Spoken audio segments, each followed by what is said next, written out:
Москвадан Казакстанга 5 пересадка үйүңүздөрдөн барып алып кетебиз. Кирди чыкты кылабыз жана жолдо документтериңиздерге да жардам беребиз. Машинабыз таза жана ыңгайлуу. Сиздерди жолдо чарчатпай, аман эсен алып барып келет. Сиздердин кызматыңыздарда өз иши мыкты билген тажрыйбалуу Эрнис. Андыктан төмөнкү номерлерге чалыңыздар, жазыңыздар. 89 296 544 564 89 250 17 16 16. Биз ар дайым сиздердин кызматыңыздарда 24 саат бою байланыштабыз. Андыктан төмөнкү номерлерге чалыңыздар, жазыңыздар. Быйылкы жылдын январь-сентябрь айларында Орусиядан 1900 кыргызстандык депортация болду. Бул тууралуу 13 ноябрда Азаттыкка эмгек, социалдык камсыздоо жана миграция министрлигинин Орусиядагы өкүлчүлүгүнүн жетекчиси Кубандык Ахматбеков билдирди. Анын айтымында былтыр бир жыл ичинде Орусиядан 2200 кыргызстандык чыгарылган. Алардын депортацияланышына Орусиянын миграция мыйзамдарын бузганы тууралуу сот чечимдери негиз болгону кабарланды. Орусиянын ички иштер министрлиги быйыл нелегал 2023 операциясы алкагында 96 000 факт катталганын, 15 000 чет өлкөлүк депортация болгонун 7 ноябрда билдирген. Москванын аэропортторунда мигранттардын бармак изин алуу жана сүрөткө түшүрүү иштери жүргүзүлө баштай турганы кабарланган. Мамлекеттик думада сентябрдан тартып жаранда калган, армияга барбай, аскердик милдетин өтөбөгөн мурдагы мигранттарды жарандыктан ажыратуу тууралуу мыйзам долбоору каралары да маалымдалган. Айрым маалыматтарга караганда, мыйзамсыз мигранттарга каршы күрөшкө жаманып Орус бийлиги ал жакта иштеп жаткан чет өлкөлүктөрдү, айрыкча борбор азиялыктар менен кавказдыктарды Украинадагы согушка салууну көздөйт. Полиция базарларда, мечиттерде рейд жүргүзүп, кармалгандарды аскер комиссариаттарына алып барганын күбөлөр маалымат каражаттары кабарлаган. Булак Азаттык. Узун сакал коюуга жана коомдук жайларда паранжа кийүүгө тыюу салуу сунушталууда. Жогорку кеңештин депутаты Шарапаткан Мажитова узун сакал койгондорго жана коомдук жайларда паранжа кийгендерге айып салууну сунуштоду. Мыйзам долбоору 14 ноябрда парламенттин сайтында коомдук талкууга коюлду. Демиргечи депутаттын пикиринде, мыйзам долбоору жарандардын дин тутуу эркиндигин чектебейт, ошондой эле конституциялык ченемдерди жана эл аралык стандарттарды сактоо менен иштелип чыккан.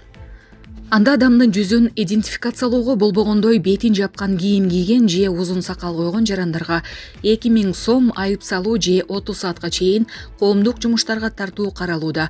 Эгер бул эреже бузуу кайталанса, ага 4000 сом айып пул же 40 саатка чейин коомдук иштерге тартуу сунушталды. Айып пул төлөөдөн Кыргызстанда убактылуу эмгек жана кызмат иши менен жүргөн адамдар, ошондой эле дипломатиялык статусу бар чет өлкөлүк жарандар бошотулат. Эске салсак, Шарапаткан Мажитова быйыл 7 сентябрдагы парламенттин жыйынында өлкөдө паранжа кийүүгө тыюу салуу маселесин көтөргөн. Ал Өзбекстандын парламенти паранжа кийүүгө тыюу салганын мисал келтирип, Кыргызстанда да ушул өңдүү чараларды көрүү керектигин айткан. Мындан сырткары ал 20 апрелдеги жогорку кеңештин жыйынында да паранжа кийгендерди сынга алып, президенттин парламенттеги өкүлү Алмазбек Абытовго кайрылып, түшүндүрүү иштерин жүргүзүү боюнча муфтиятка тапшырма берип коюуну өтүнгөн. Булак Суперкежи. ОПГ жок болду. Эми жабалы. Кадырбеков казинолордун ишмердүүлүгүнө кайрадан тыюу салууну сунуштоодо. Бүгүн 15 ноябрдагы жогорку кеңештин жыйынында депутат Нуржигит Кадырбеков Кыргызстанда казинолордун ишмердүүлүгүнө кайрадан тыюу салууну сунуштады.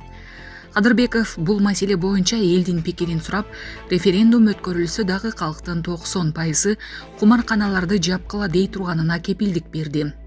Мен казинолорду ачууга эмнеге уруксат берип койдук түшүнө албайм. Мамлекет башчыларыбыз Кудай деген кишилер, ыймандуу адамдар. Депутаттардын арасында деле ыймандуулар көп. Мага бул ОПГнын уюшкан кылмыштуу топ басымы менен болду деген да маалыматтар жеткен. Азыр мына уюшкан кылмыштуу топ жок болуп жатат. Алар менен болгон күрөш жемиштүү болуп, аяктап баратат, деди эл өкүлү. Ошондой эле ал кумар оюндарына болгон көз карандылык, баңгиликтен да кооптуу экенин айтып, акчасын уттуруп карыз болгон адам ар кандай кылмыштардан, атүгүл адам өлтүрүүдөн да кайра тартпай каларын кошумчалады. Кайрадан жабуунун жолун караштыргыла. Ошондо тарыхта жүзүбүз жарык бойдон калабыз, деди Кадырбеков.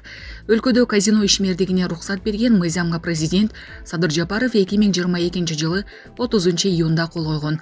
Парламентте мыйзам талаш тартыш менен кабыл алынган. Бишкек Ош шаарларында казино иштетүүгө уруксат берген мыйзамды кабыл албоого чакырган митингдер өткөн. Булак Суперкежи.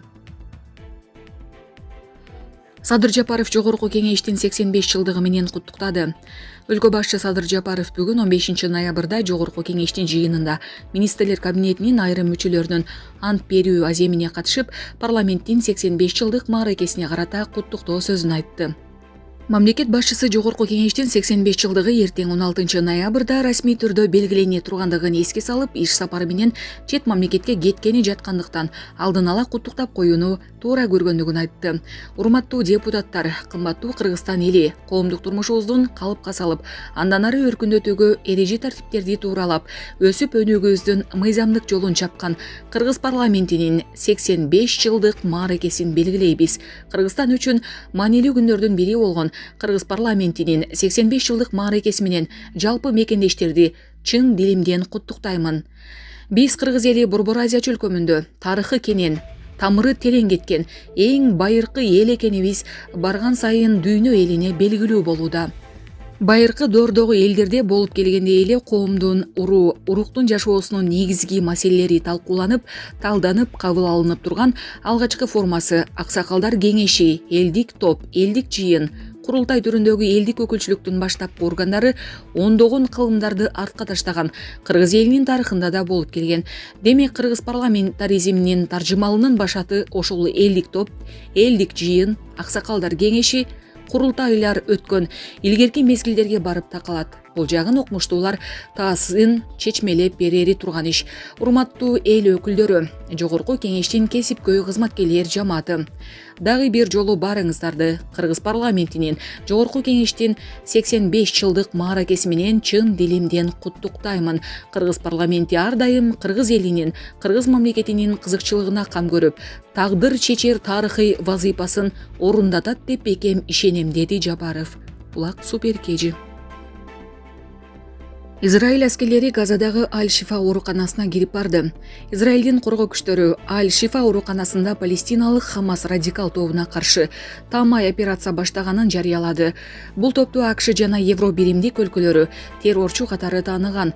Израилдин армиясы Сахал X социалдык тармагындагы билдирүүсүндө тирүү калкан катары колдонулуп жаткан жарандарга зыян келтирбөө үчүн медициналык топтордун жана араб тилин билген адамдардын катышуусунда операция жүргүзүлүп жатканын билдирди.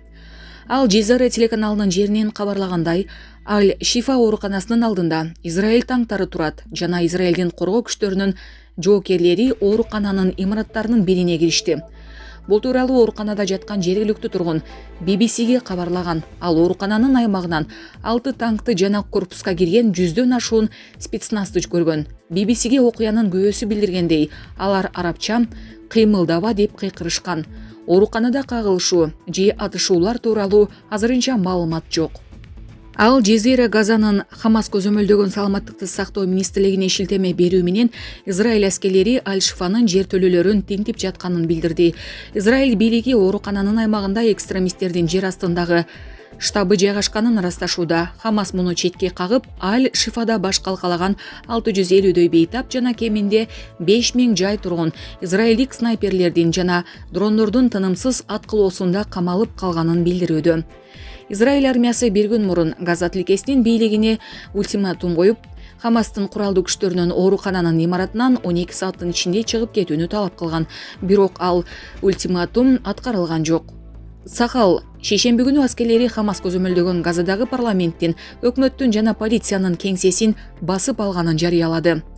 Хамас башкарган Газанын саламаттык сактоо министрлигинин маалыматында 7 октябрдан бери тилкеде 11 миңден ашуун адам мерт болду. Алардын 4500дөйү балдар. Тилкеде гуманитардык абал корч. 14 ноябрда бул соңку күндөрдө 200 миңдей палестиналык Газанын түндүк бөлүгүн таштап кеткенин, түштүктө гуманитардык абал кескин начарлаганын билдирди. Булак Назар Ньюс Кежи.